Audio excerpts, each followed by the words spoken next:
Please But anyway, don't worry. I love, I love the sound of the birds in the background whenever, you know, Yes, I am in the in your house. mountains. I am in the mountains. It And sounds beautiful. yes, it is beautiful, the place. And I am walking, hiking every day, many hours a day. Yeah, I'm always a bit jealous when I hear the sound of those birds. It just sounds like such a beautiful place. So it's in the mountains, is that? Outside of Yes, it is in the Cordoba. mountain, 200 kilometers from home. And I came for a week. And in this week, I want to go hiking. And I am. Oh, right. So you're just okay. Okay. Yeah, because even when you're coming in, when you're joining the class from your normal house, there still is a lovely sound of birds in the background. Yes, because I live in the countryside, so that's why. Wow. Okay. Yeah. So just like your ancestors down in the Beara Peninsula. Exactly. Exactly. Yeah. So anyway, I don't know if you ever heard anything about Cromwell when you were growing up, or what impressions you have of him yourself, Maria Teresa. From whom? Of Oliver Cromwell.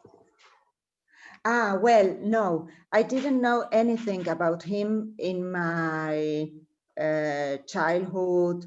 No, I know about him, and from him in the last, I learned a lot about him in the last 10 years, but nothing before. Okay, yeah. So I think I was telling you the story about my mother, you know, telling me about Oliver Cromwell when I was a child. So, you know, she was from Waterford City, as I was saying earlier, which is a walled city. And it's one, you know, in Cork today, in Cork City, you might have seen that, look, basically the walls are almost completely gone, the old city walls. Yes. But the walls in Waterford, a lot of them remain. You know, so you get a real sense of what the city would have been like. And the place where my mother grew up was basically beside the wall. And it was approximately in the place where Cromwell had camped when he laid siege upon Waterford. So it was at that site, because it's in kind of higher ground overlooking the city. So you know, I kind of grew up with stories about Cromwell in Waterford, and about how, you know, everybody in the city was extremely frightened that there was going to be another massacre, as there had been massacres, which we will talk about in a minute, in Wexford and Drogheda and other places. But I think for my research, I think I have to be fair to Oliver Cromwell, as, you know, he was definitely a mass murderer, a very cruel person. But I think there were other colonists in Ireland representing the British Crown at the same time as Oliver Cromwell, who were just as genocidal, just as cruel, and that were mass murderers as well. So I think he is sort of singled out as, you know, the devil incarnate himself. But I think there were lots of others that were just as bad. And one of the books that I was reading to prepare for this talk tonight was a book by a guy called Stephen O'Sheachu, and he's a lecturer of 17th century history in Trinity College Dublin, and he published a book called God's Executioner. And it's basically all about Oliver Cromwell and his time in Ireland. So he only actually spent 9 months in Ireland. But, you know, like, he made quite an impression, let's say, on the people here. So we never quite forgot him.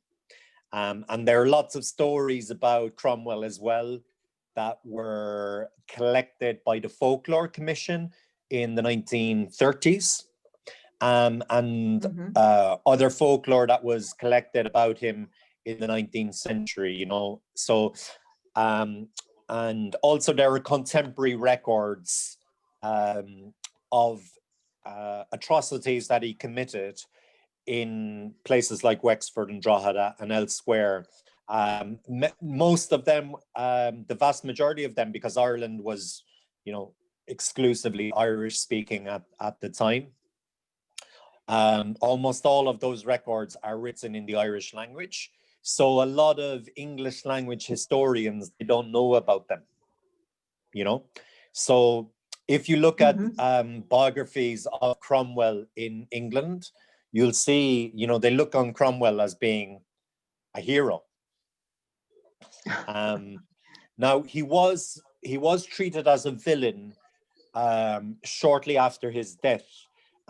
When he died in 1659, I believe. And, you know, he was offered the crown of England, which he refused. But then he decided to take the title of Lord Protector for life.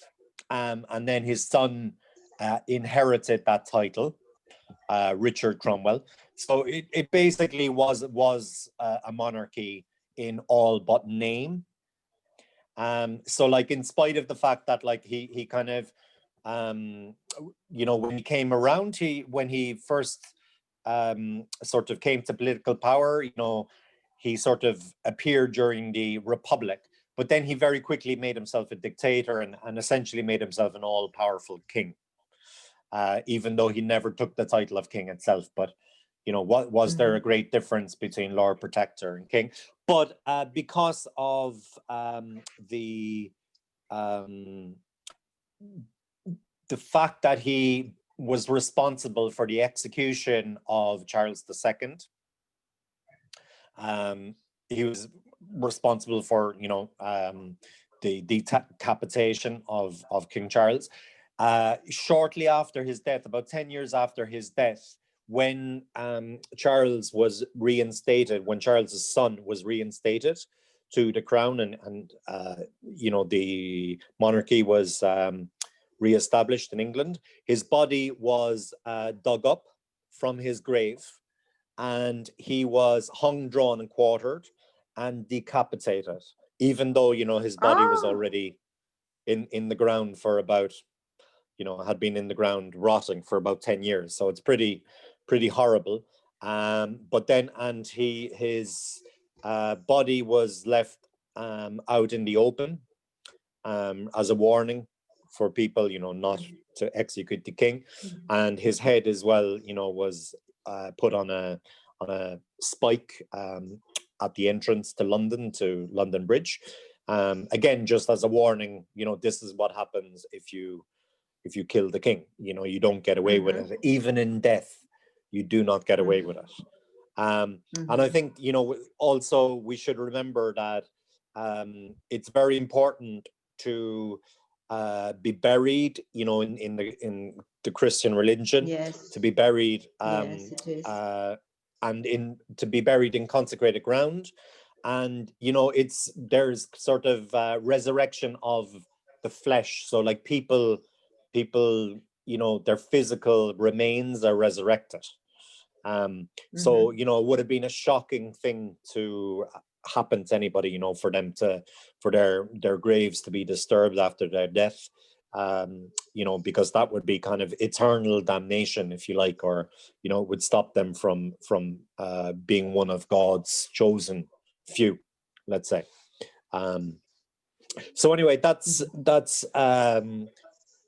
what happened in the immediate aftermath in England. So for the next 200 years, Cromwell was, you know, persona non grata in England, and he was treated as a demon, just as he was in Ireland. Towards the middle 1860s, opinions started to change in England. There was a few new biographies written about him, and people started to get interested, historians started to get interested in Republican England, once again, and he was converted into kind of a hero, you know, who was somebody who was a religious Puritan who stood up for his rights, who was a Republican, you know, a Democrat, somebody who wanted the power of Parliament to be supreme in the land, because that represented the will of the people, you know. So his reputation was renovated in England. And this culminated in a statue of Oliver Cromwell being commissioned by Parliament, and it was to be erected outside of the Palace of Westminster, where the Parliament is today, in London. Now, originally there was going to be a public subscription in order to finance this sculpture, but the Irish Parliamentary Party in Westminster, they refused to participate. But the politicians, anyway, that were sympathetic towards Cromwell, they privately collected for this statue. So there was a statue that was erected, which was financed privately, but it was still erected on the grounds of Westminster Palace. And I think this sort of reinterest in Cromwell and treating Cromwell like a hero disturbed a lot of people in Ireland, and there was a reaction against it. And there were a couple of biographies that were written about Cromwell in Ireland. One of them was by a guy called Father Murphy. Now, no relation to the Father Murphy of 1798. This is another Father Murphy. And it was basically, you know, a very kind of critical view of Cromwell's campaign in Ireland in the winter of 1649 to 50. So that sort of very, very much challenged the reinstatement of Cromwell's reputation in England. And definitely it started off, you know, this sort of concept of Cromwell being the devil incarnate in Ireland once again. And there was a couple of other biographies that came after. The biographers of Cromwell in the 19th century had a massive advantage over modern day biographers of Cromwell because the state archives were burnt down during the Irish Civil War. So tragically, a lot of the state records about what was going on in Ireland in the 17th century, they were all destroyed and there were no copies of them. So people like Father Murphy, when he was writing his biography, he had access to the state archives in the forecourts.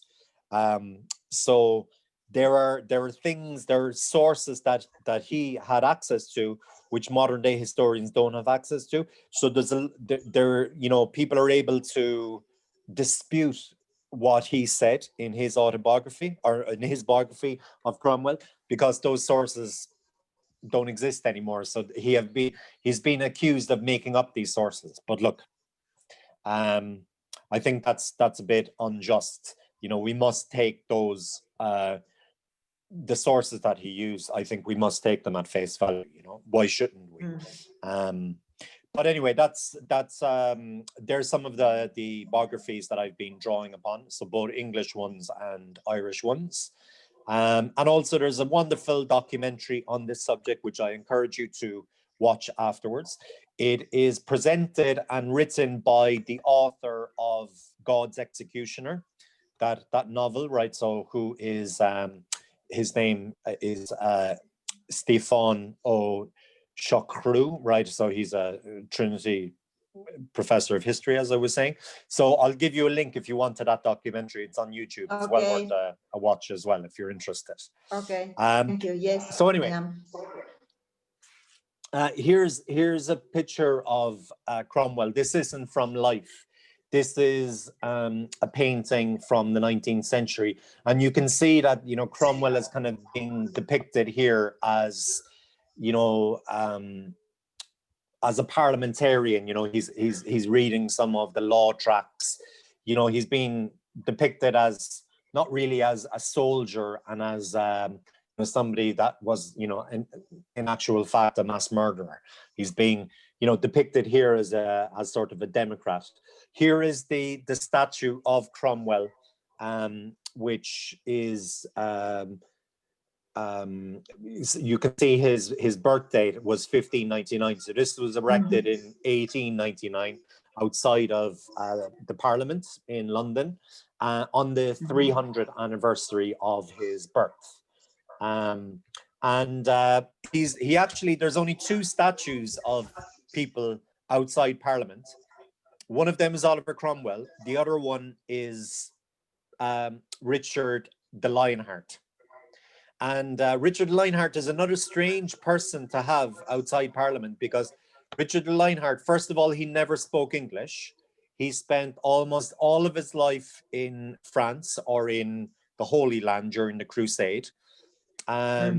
He, in some of his own writings, he seems to have hated England.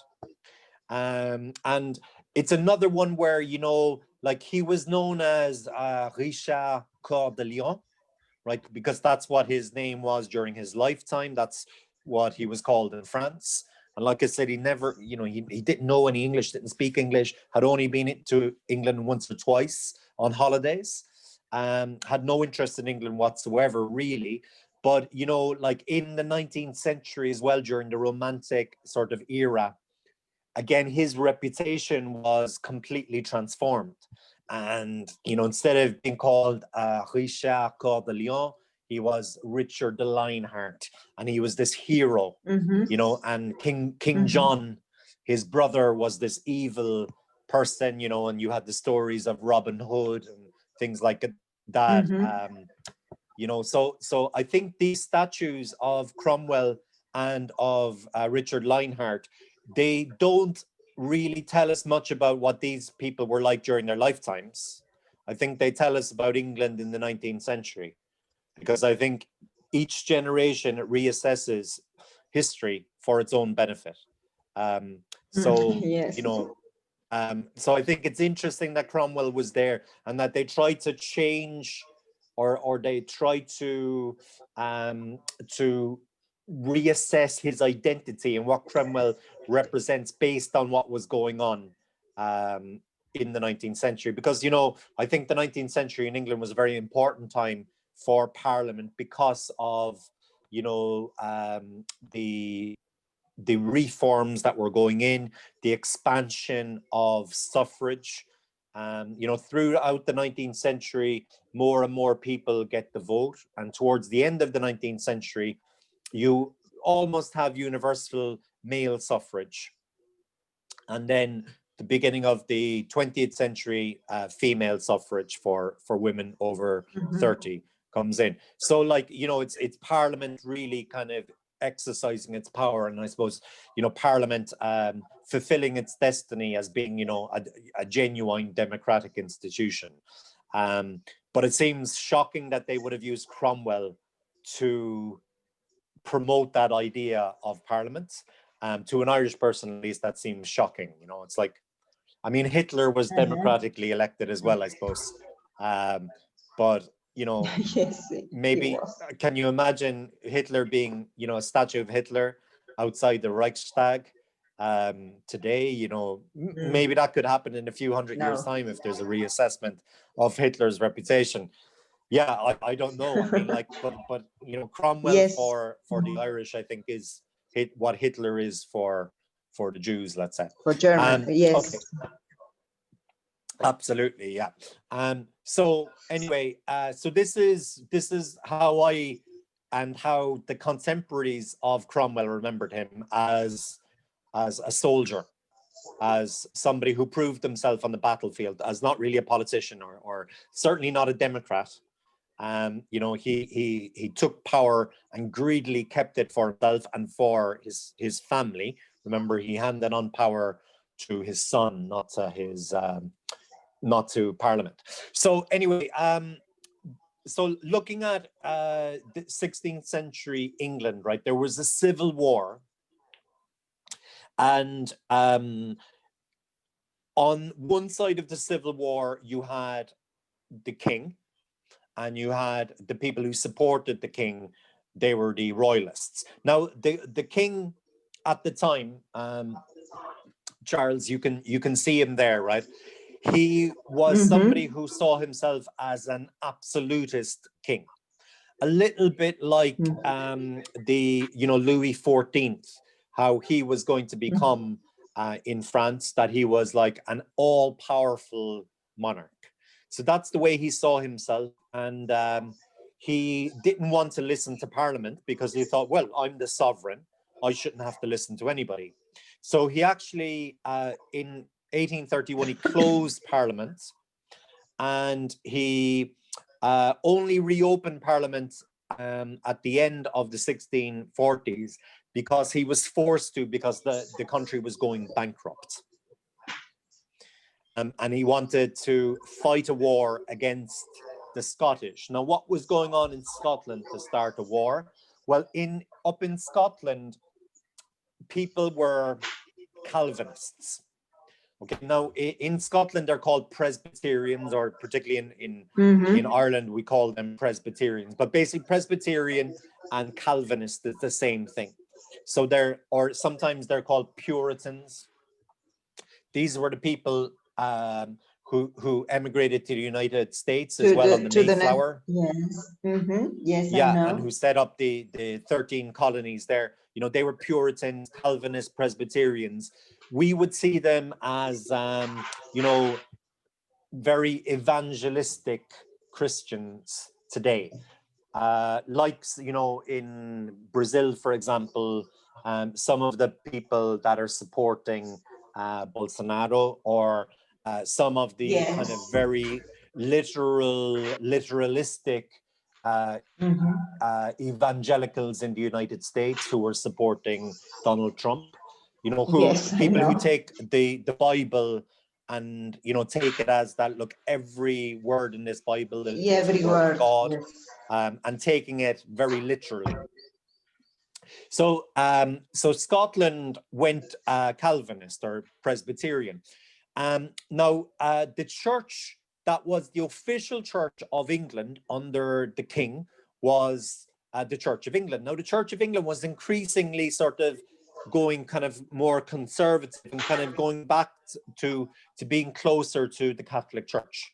And the Puritans, which are basically the Presbyterians down in England, the Puritans and the Presbyterians up in Scotland, they didn't like that at all. So up in Scotland, they revolted. They didn't want to, have to conform to the established church. They wanted to have their own services. They wanted to elect their own ministers. They don't actually have priests or reverends. They elect one of their number to be the person giving the sermon. It's a very kind of democratic approach to religion. So they wanted nothing to do with that.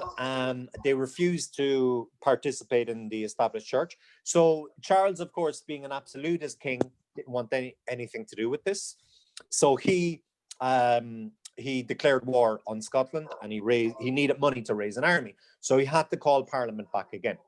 And Parliament basically were like, look, yeah, you can have your money for this campaign in Scotland. We agree with that. But, now that Parliament was opened again, we want you to do something for us. We want you to listen to Parliament. So then this sort of created a conflict between the king and Parliament. And that erupted, particularly when Charles's campaigns in Scotland weren't very successful. So Cromwell emerged as a force to be reckoned with in Parliament. And he proved himself as a great soldier, and he was responsible for the raising of a new army called the New Model Army, which, for example, would be, highly disciplined, that focused a lot on training, on new military techniques, also not having soldiers from the local area, basing soldiers in barracks that were away from their local homes, and professionalizing the army. So he proved himself a very, very effective soldier. and he was involved in the suppression of uh, the royalist forces in England. You can see some of the battles here, battle in Edge Hill, and then in Walton Moor in 1643, and then Marston Moor. And you can see that the green area there is expanding, you know, that the parliamentarians are kind of defeating the royalists. And the king during this time set up his palace, his court in Oxford.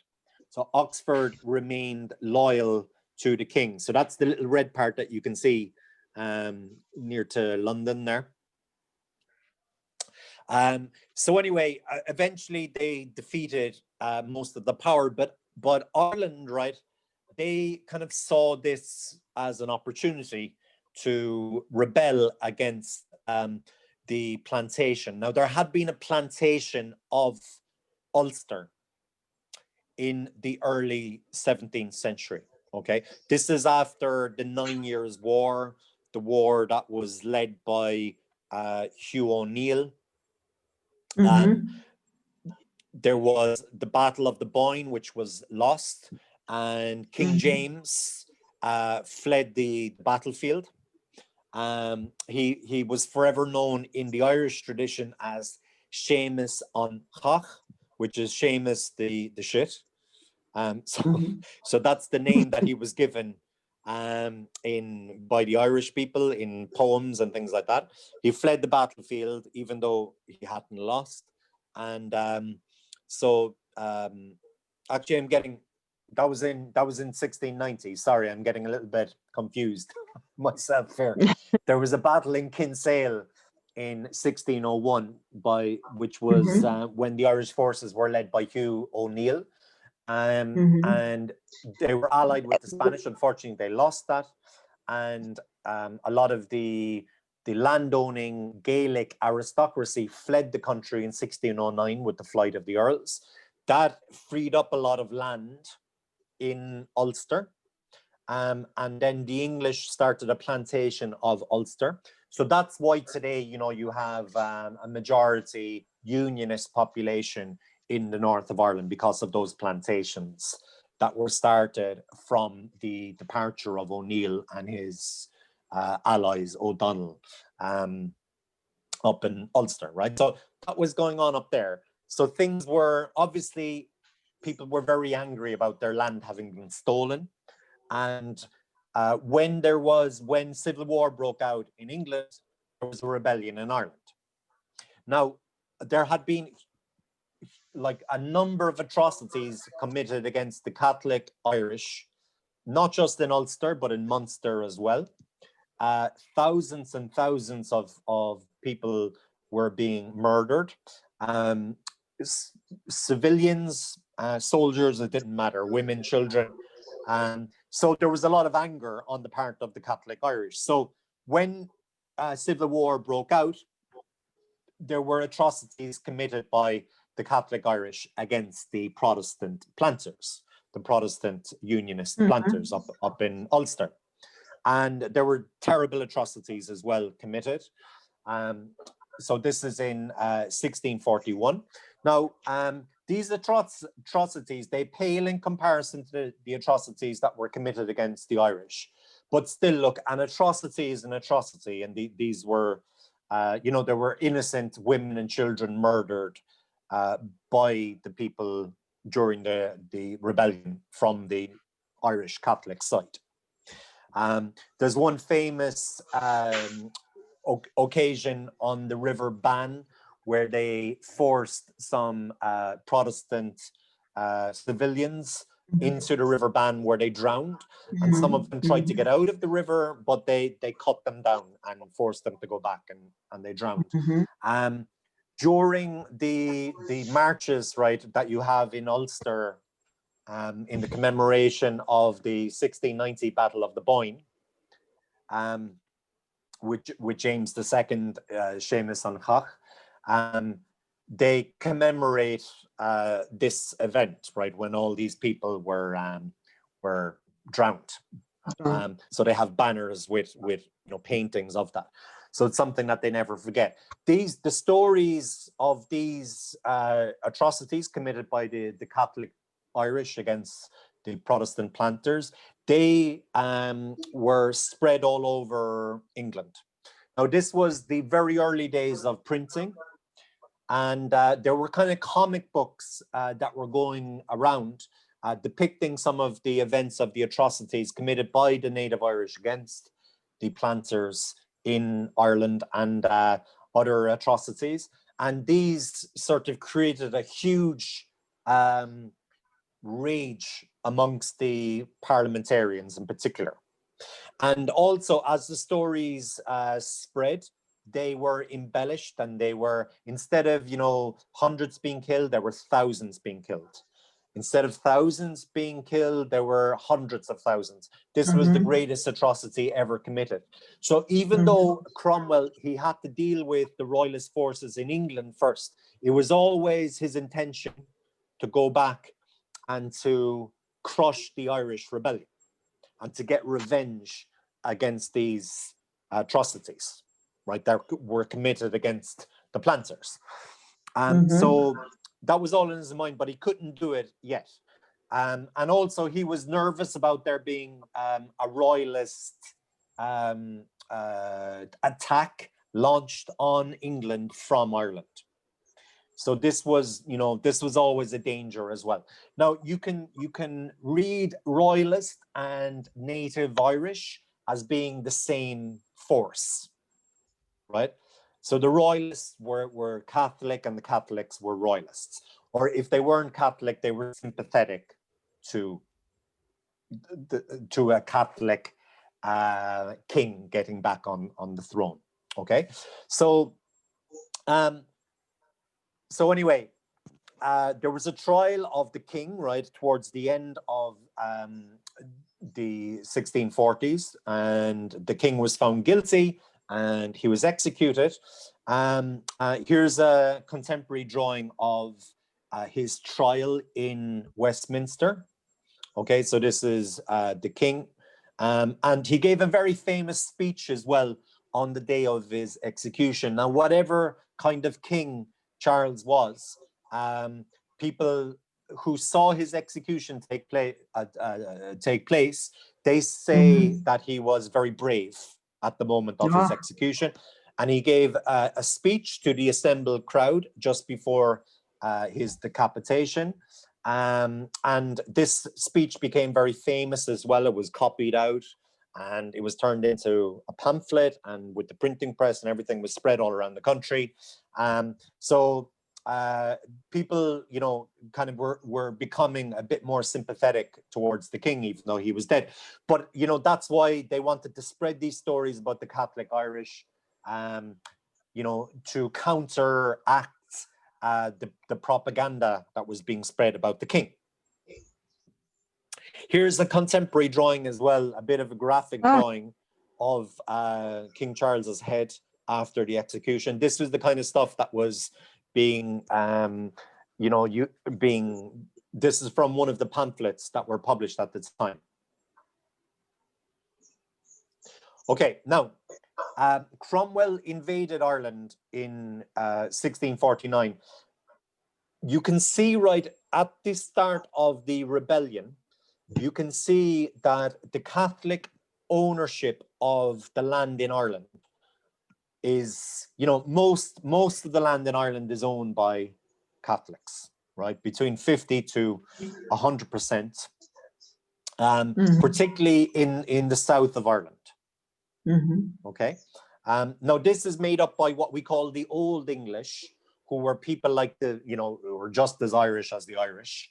Níos Gaelí ná na Gael iad hain, translated into English is more Irish than the Irish themselves. Families like the Barrys and the Roaches, and so you had the Old English and you also had the Gaelic Irish together. Both of those groups of people, they stuck with the Catholic religion and they refused to fail. So the vast majority of Ireland remained Catholic.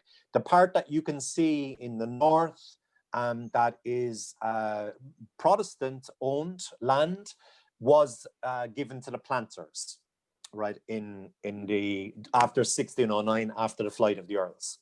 Now you can see, right, after the Cromwellian conquest of Ireland, basically all of the land, right, the land of your ancestors as well in the Beara Peninsula, Yes. you know, they no longer own their land anymore. They were renting their land. So you can see that, you know, whatever about any other conquests of Ireland, this was a real conquering of Ireland. You know, like the people were either banished from their land, or if they were left stay in their land, they had to rent it. And the rent was 3 times on average, right, at least during the 19th century, the rent for those people was 3 times the rent that it would be in England for similar quality of land. So they were only ever allowed to stay on their land by paying enormous, ridiculous rents. Okay, yes. and yeah, so it's a complete revolution. Cromwell is very famous for this line. He said, "To hell or to Connacht." Right, so that's what he said to the Catholic Irish. Sorry. Can you repeat what? Yes. Yeah, so he said, "To hell or to Connacht." Right, and so okay. Connacht is the province there that you can see In is the green. province. Yes. Yeah. Now, the reason why he sent people to Connacht was because, you know, I'm sure you've probably been to Connacht. It's full of rocks. You know, the land isn't valuable at all. You can't grow anything on it. It's got rocks everywhere. And if it's not got rocks, it's boggy, or there's a lot of lakes there. You know, it's just very it's useless land, right? So it was set up as a reservation, similar to the reservations that were set up by the United States government for Native American peoples. You know, so, and similar injustice. So, you know, this was kind of a ring fence, an open air prison, if you like. You know, maybe some people might say that that's too extreme a description, but I think similar to an open air prison. And those who were forced to leave the country, if they were soldiers, they would join the Spanish army, the French army, or the Austrian army. A lot of O'Sullivans did that, you know, if they were anyway aristocratic, you know, they would have been, their profession would have been soldiery, so they would have joined a lot of the continental armies. And then there were a lot of Irish who were sent off as slaves to work in sugar plantations in the Caribbean. Okay, so this is where you get a lot of the, you know, the white slaves working in places like Barbados, Jamaica, you know, all of these British-controlled islands in the Caribbean to work in these sugar plantations. So this was as well before, you know, African slaves became more accessible to Europeans, to the English in particular, you know, because remember, you know, they didn't really have access to the interior of Africa to get these slaves. So they were used as slave labor for about 100 years or so, until it was discovered that, you know, that the African, West Africans in particular, could withstand the sun, the very strong sun of the Caribbean, a bit better. And they became more popular for slave owners because they could work more hours, basically. So the Irish were not as popular as slaves, but primarily they were the most popular, let's say, slaves, or the most common slaves found in the Caribbean, found in the sugar plantations during that time. Okay, so right. So you can see, right, that it was absolutely devastating. Another effect as well of Cromwell's conquest of Ireland was he employed, right, a military technique called scorched earth. Okay, scorched earth. Now, scorch is like burn, right? So you burn the land. And it's a technique that was used, for example, by the Red Army when the Red Army was retreating into, let's say, past the Ural Mountains, right? After the Nazi attack on the Soviet Union in 1941, they used the scorched earth technique. So basically, they wanted to completely destroy all of the food in the country, all of the agricultural grain, all of the wheat and barley and whatever food was available, to completely destroy that, burn any sheep or cows or anything like that, so that the enemy wouldn't have any food. That was a technique that Cromwell used in Ireland. There were counties that were declared outlaw counties, and basically they burnt all of the agricultural produce on the fields there. And so to completely starve out the enemy. Now, maybe it might have had the intended effect on the enemy, but also, you know, the ordinary people of Ireland just basically completely starved. So the estimations for the reduction in population size during the 1640s was similar to that of the Great Famine. So about 25% of the Irish population disappears. Now, this is 25% of the total population. It's about, you know, 40% of the native Irish population is just disappears, mostly from starvation, but a large percentage as well from massacres instigated by Cromwell and his soldiers. Now, why did Cromwell need all this land? Well, he needed all the land because wars are expensive. He was being financed by you know, businessmen and banks in London, and he had to pay them back. And how could he pay them back? How could he pay his soldiers? Well, the one thing that he did have was land. So this is how he financed his war, not just in Ireland, but in England. So the Irish paid for this campaign, if you like. Yes. So the land then was given to Cromwell's soldiers, and some of them sold it, but some of them kept the land, and then they stayed in Ireland for the next kind of few hundred years. So, you know, like a lot of the people who still owned some of the land in Ireland up until the 20th century, they would have been the ancestors of Cromwell's soldiers, right, who got this land from Cromwell as payment for taking part in this campaign or these massacres. So here's a contemporary painting, or I think it's a wood cutting from 1649, and this is a painting of what was going on in Drogheda. So Cromwell arrived in Ireland in the late summer of 1649. He immediately moved his forces up to Drogheda. That was the main royalist / native Catholic stronghold in the eastern coast of Ireland at the time.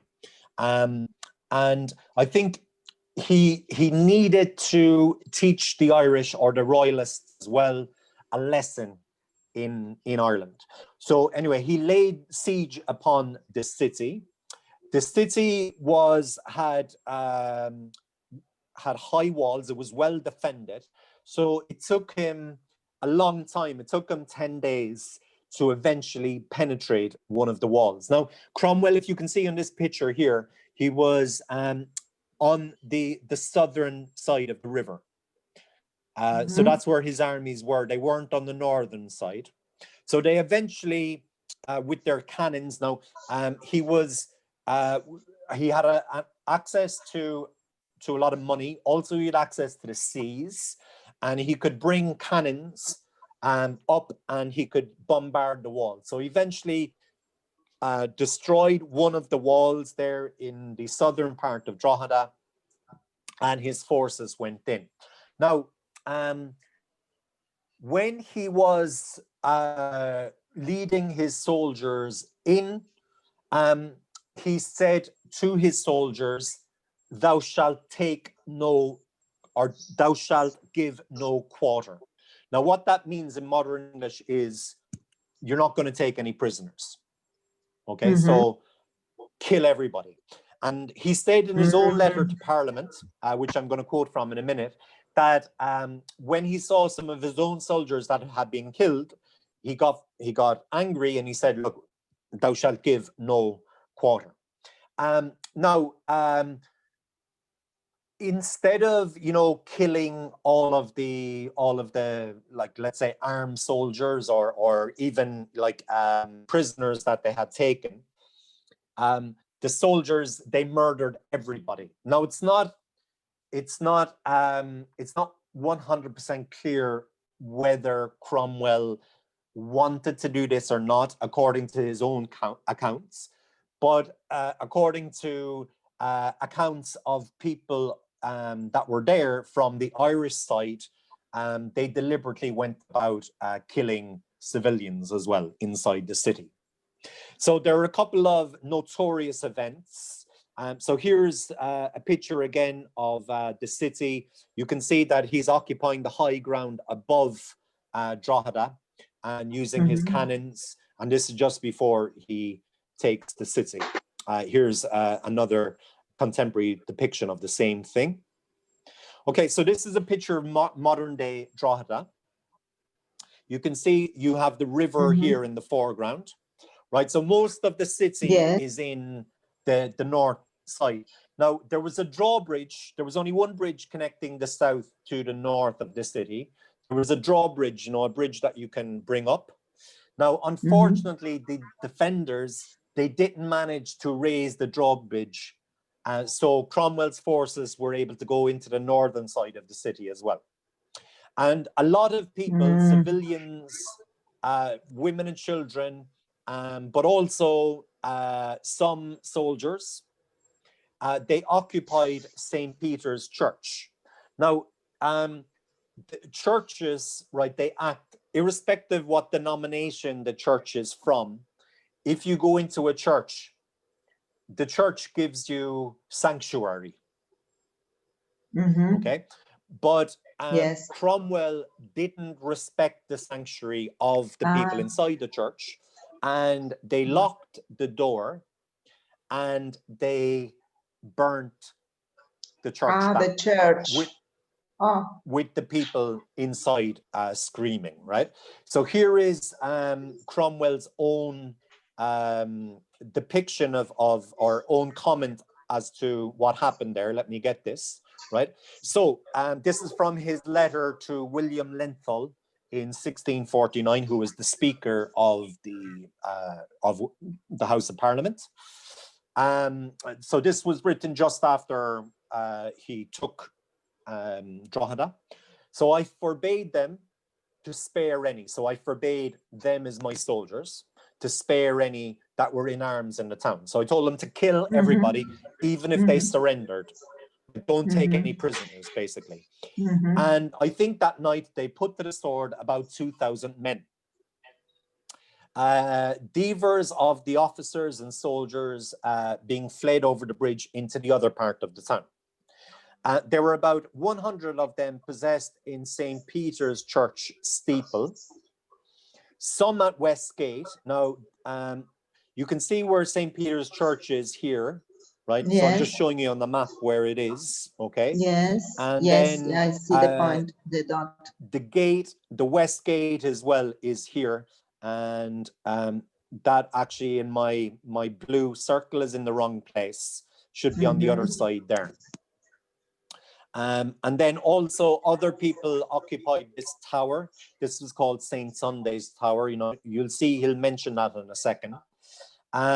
So other eyewitnesses describe 300 people being in the church. But anyway, he says there were 100 of them in there. Some occupied the West Gate and others a strong white round tower next to the gate called St. Sunday's. So here is St. Sunday's. This one here, okay? And they're still in existence today, as you can see. Okay, so anyway, they occupied St. Sunday's. These being summoned to yield to mercy, so they were asked to come out. They refused. Whereupon I ordered the steeple of St. Peter's Church to be set on fire, to be fired. When one of them was heard to say, in the midst of the flames, God damn me, God confound me, I burn, I burn.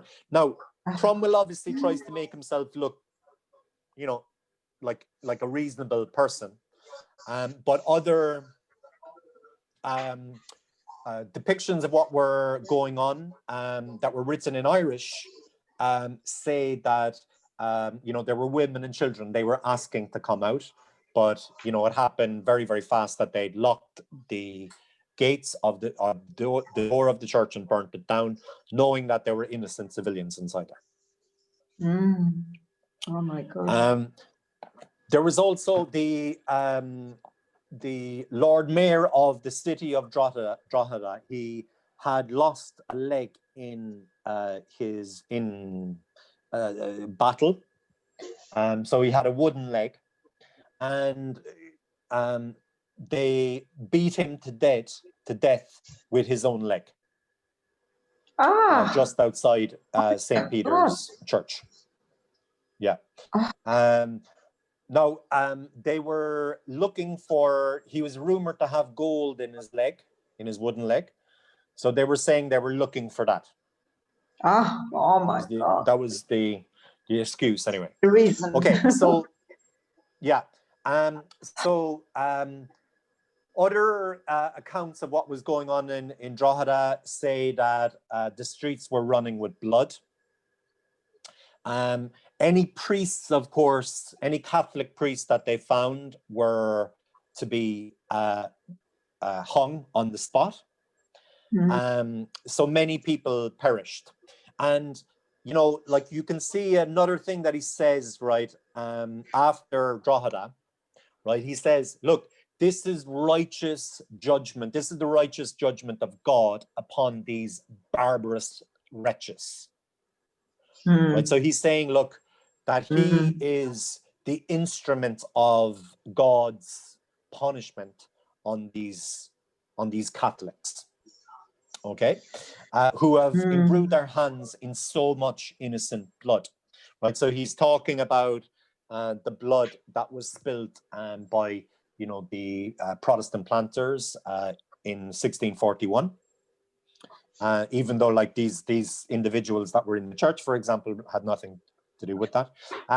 And it will tend to prevent the effusion of blood for the future. So he's saying, look, that this will make other people think twice about defending their cities, right? It will make the Irish and the Royalists think twice about carrying on this war against us.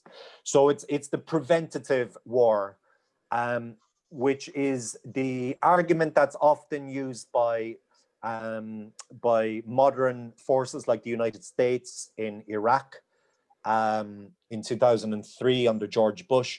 Their argument was, you know, this is to prevent, you know, weapons of mass destruction being used in the future. Okay. And Also, the argument that is now, and that is now, I mean, that was not 1641, it was in 2001. Exactly.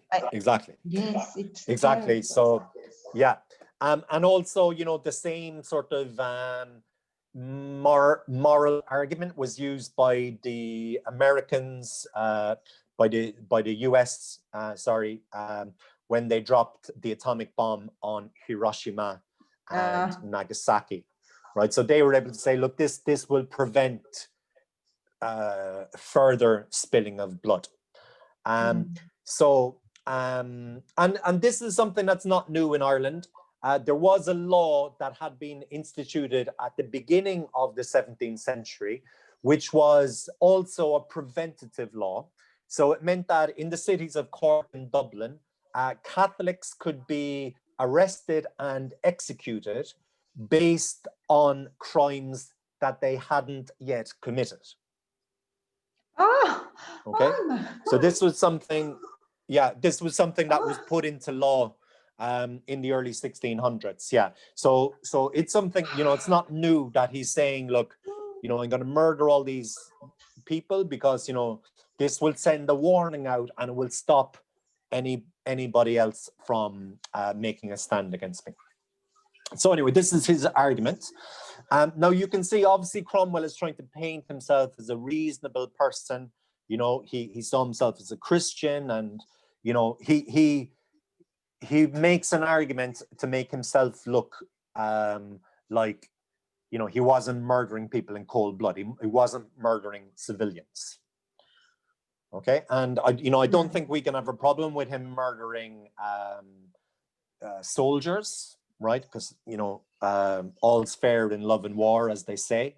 But murdering civilians, I think at the time was seen as that. Look, that's something that you don't do. Women and children and old and infirm people, their lives should be spared. But Cromwell ignored that.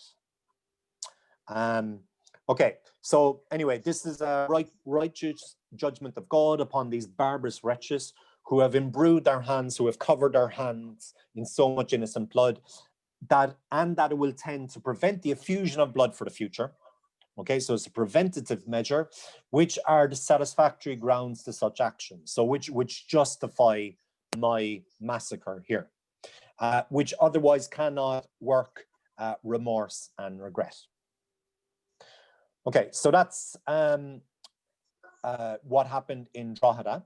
Of course, Drogheda, puts the fear of God into the rebels, the royalists, and the people defending some of the other cities around Ireland. Now, Wexford is a place that is acting as a harbour, a safe haven for royalist privateers. Now, what are privateers? Privateers are basically paid pirates, okay, or officially sanctioned pirates. So they were pirates that were picking off English merchant ships, particularly in the mouth of the River Thames, going into London, from, let's say, the New World, bringing riches back from the colonies. They were picking them off, and they were stealing them, and they were sinking them, and they were causing enormous economic an enormous amount of economic damage to Cromwell and to the parliamentarians. So Wexford had to come next. So he marched down in October of 1649, all the way down to Wexford there in the southeast corner of Ireland. And in Wexford, there is another massacre. Now, this one is even more controversial, if that's possible. One of the reasons why it's so controversial was that because people in Wexford had heard about what had happened in Drogheda, they decided to, negotiate with Cromwell, right? And during negotiations, Cromwell's soldiers attacked the city, right? So can you imagine that all of the defenders, of course, were relaxing, because they thought that they were in negotiations, and there was a truce. But his soldiers ignored the truce and went in to Wexford and caused havoc. Now, there was a similar scale of massacre in Wexford. We have one important piece of documentary evidence about 300 women being burnt to death in the Bull Ring in Wexford. Now, this is a picture of Wexford today, down at the quay. And sorry, yeah, so this is the Bull Ring in modern day Wexford, right? So there are 300 women, they all crowded together here in the Bull Ring, asking for mercy from Cromwell and his soldiers. They weren't given mercy. Sorry, Rob, can you repeat the word you said? That is what I am seeing? It's I didn't the Bull Ring. It's the Bull Ring in Wexford. Bull Ring. Right, so it would be where they had the market, so because there's a lot of good dairy land in Wexford, so there would be a market and people would bring in their bulls, and then there would be a bull that would be sort of given first prize. So yeah, Waterford City has a bull ring as well, and some of the other cities like in the southeast there have bull rings. So anyway, the women crowded there in the center, like in the central marketplace in Wexford, 300 of them who were murdered in cold blood. Again, to send a warning. Now, historians such as Stefan O'Sheachru has compared the moral argument to the moral argument that was used again by the United States. Why did they have to drop a bomb in both Hiroshima and Nagasaki? Wouldn't Hiroshima have done? Why did it have to be two places? Cromwell does the same thing, maybe. We can only speculate because Cromwell, he remains very silent after this massacre. Maybe because he lost control of his soldiers. It must be some kind of sign, historians believe, of a guilty conscience. So we don't really have any of Cromwell's letters about what happened here. Now, remember, Cromwell was sending daily letters back to the Parliament, letting them know what was going on. So there's no letter for this period. So that in itself, historians see it as, almost an admission of guilt, right? Or at least showing that he was very unhappy because he lost control of his soldiers. So anyway, that's another notorious event. And they went on to lay siege upon Kilkenny, and they crossed the river at New Ross. Kilkenny was where the government, the royalist government was. They took that. Cork and Youghal were and Bandon were sympathetic to Cromwell. They were being held by parliamentarians. So Cromwell spent the winter of 49-50 in Cork, and then in Youghal, and then he left Youghal in March of 1650 to return back to England. Now, he left his son-in-law in charge of his forces there, and the Scorched Earth campaign was continued. They basically burnt down, the farmers' crops in almost all of the counties that you can see in the southern half of the country. And this is what resulted in so much starvation, so much hunger. and as I said, there were 50,000 slaves that were sent off to the Caribbean. And because there was so much starvation and there was so much malnutrition in the summer of 1650, just like during the famine, disease started to spread: cholera, typhus, dysentery, and that killed enormous numbers as well. So I'm going to leave it there now for the time being, and because we're at 1951. So I'll stop sharing the screen there and just see if you've got any questions. Yes, I have a question, Rob. If the people, the planters, they were Scottish people, and they were experiencing the same thing than the people in Ireland. I don't understand why they insisted on going on a place where, or were they loyalists? Were they loyalists? Not Scottish rebels. I mean, because they were experiencing the same thing as the people in Ireland, the same oppression. I mean, when they started the plantation in Ulster, they had two requirements. First of all, you had to speak English, right? And remember, like in Scotland, most of the people in Scotland spoke Gaelic, Irish, or the Irish, right? At that time, it wasn't known as Scottish Gaelic anymore. It was just the same language. They were forbidden to come to Ireland. They were forbidden to get any land. They also forbade any Catholics from Scotland or England getting any land in Ireland. So they had to be Protestant and they had to be English speaking. Okay, so you had people coming from lowland Scotland, which were basically, you know, culturally, you know, they would be similar, let's say, to the English, you know.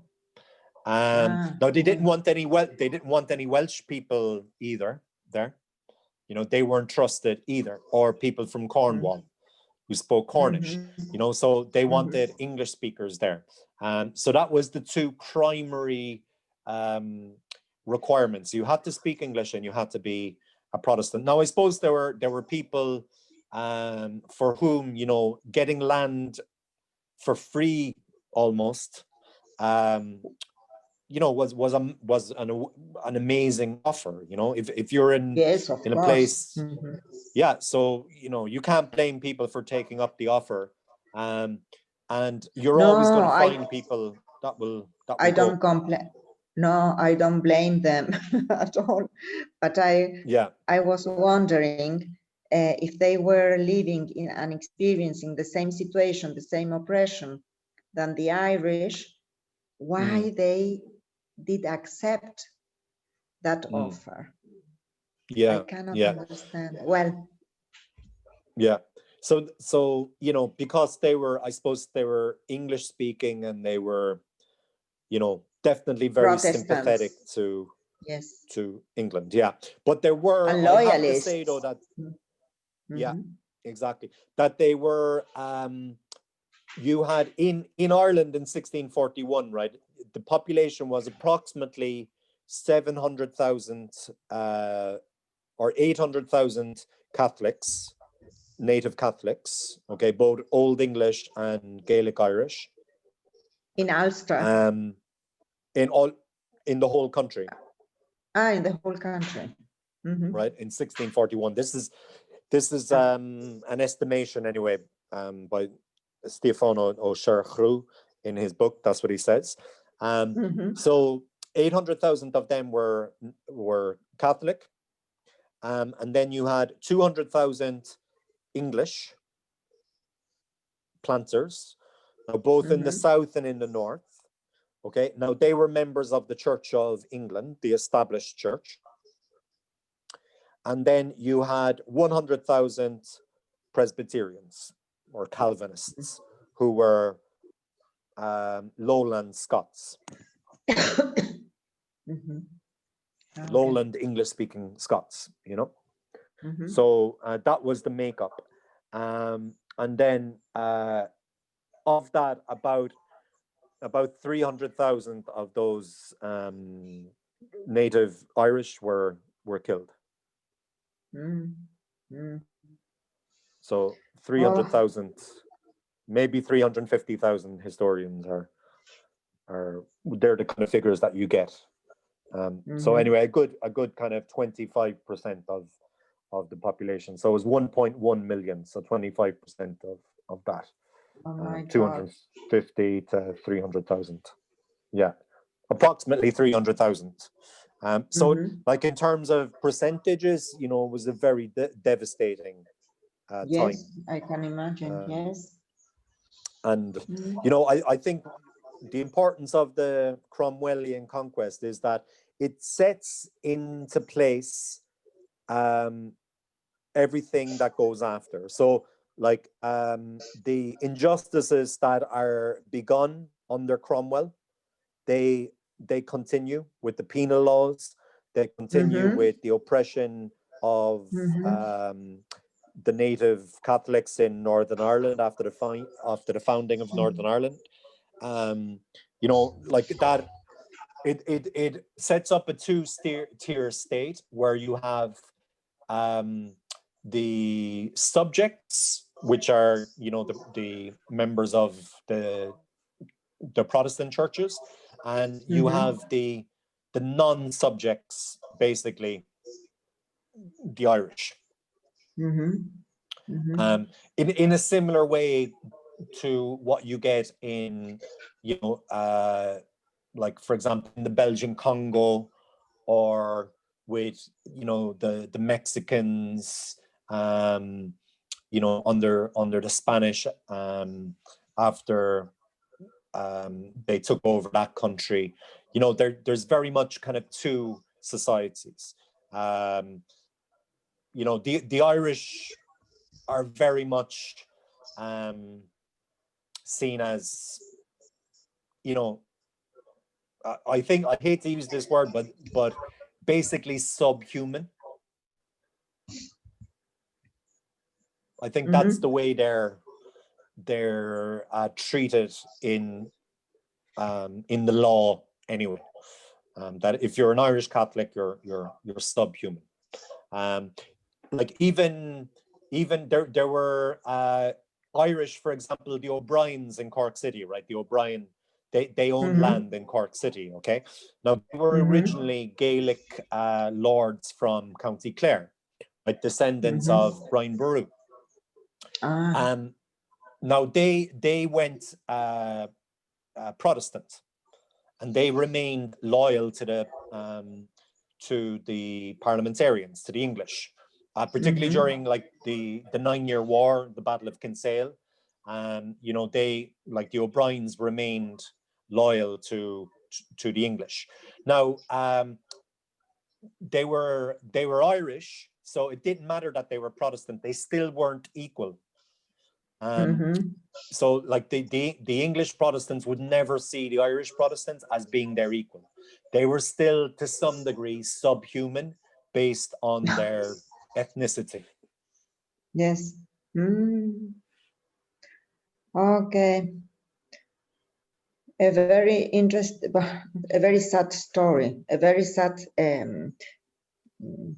yes, not a story because it's true. It's not a story.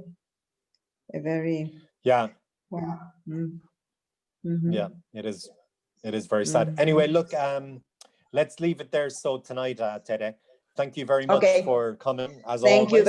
Thank you very much. And sorry for the camera, but I don't know what happened. I cannot use it. Okay. No problem. Thank you. No problem at all. Bye. Thank you. Don't worry about it. Okay. Bye, Bye. Emilian. Bye, Rob. Bye.